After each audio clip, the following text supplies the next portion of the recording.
kapal naman ni Betsy, ano? Diba talagang ilinako niya yung sarili niyang boyfriend sa'yo para sa American dream nila? Alam mo, feeling ko hindi naman siya seryoso doon, tita. Nakakaisip niya ng ibang paraan. Unahin mo na yung tita ko. Teka, mag-additional order ako. Pero itong mas masarap eh. Isang leche flan. Tapos isang itong iced Betsy? tea. Wow, there you are. I'm here. What took you so long? Sorry, I'm here now. That was about time. Let's go. Let's order. All right, sure. Get the menu and then we order.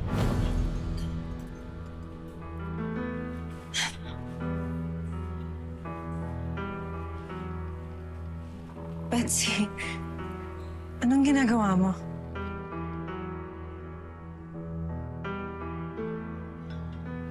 Alam ba ni Gerald to? Oh, ano na plano ni Betsy? Tuloy trabaho. Baka ako na muna mag-review sa NCLEX. Oh, teka lang.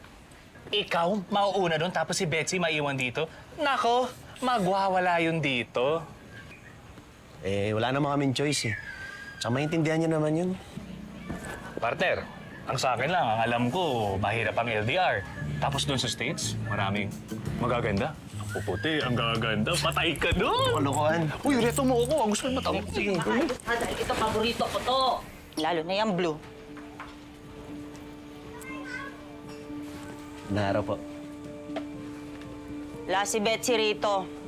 Sinundol kanina. Who's Gerald? Gerald's her boyfriend. No way. I'm her boyfriend. No. She's lying. Don't believe her. You wait here, okay? Halika nga dito. Ano pala nakikialam ka? Yan ang ginagawa mo. Nagpapakahirap si Gerald para sa inyong dalawa. Nakikipag-date ka sa iba? Hayaan mo. Malalaman na ni Gerald tong plano ko. Sinong sumundo? Nakita niyo po? Hindi. Ay, yung...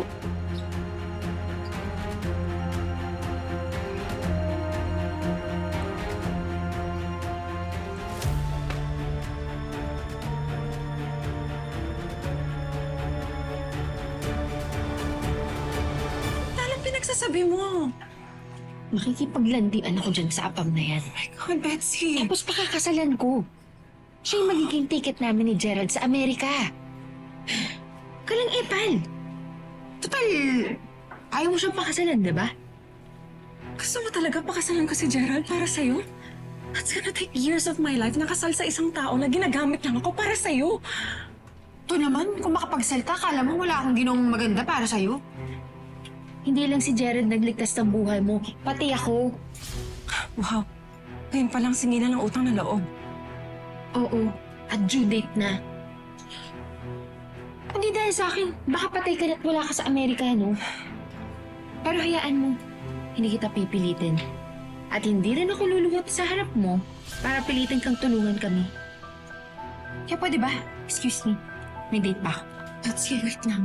Hindi lahat ng foreigner na naghahanap ng Pinay matino. Can you stop being so desperate? Ikaw nga mag-stop.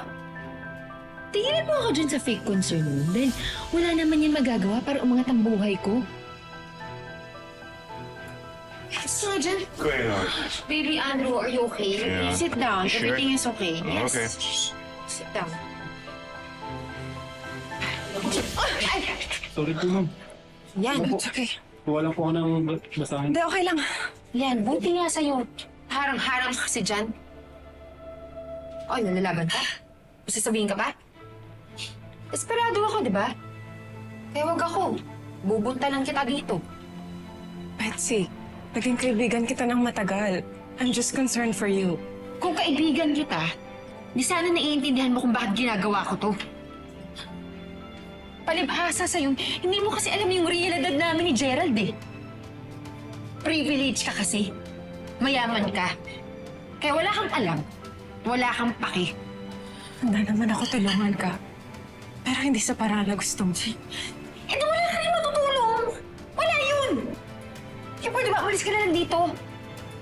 At para lang alam mo, madami ng desperada ngayon na umunlad na.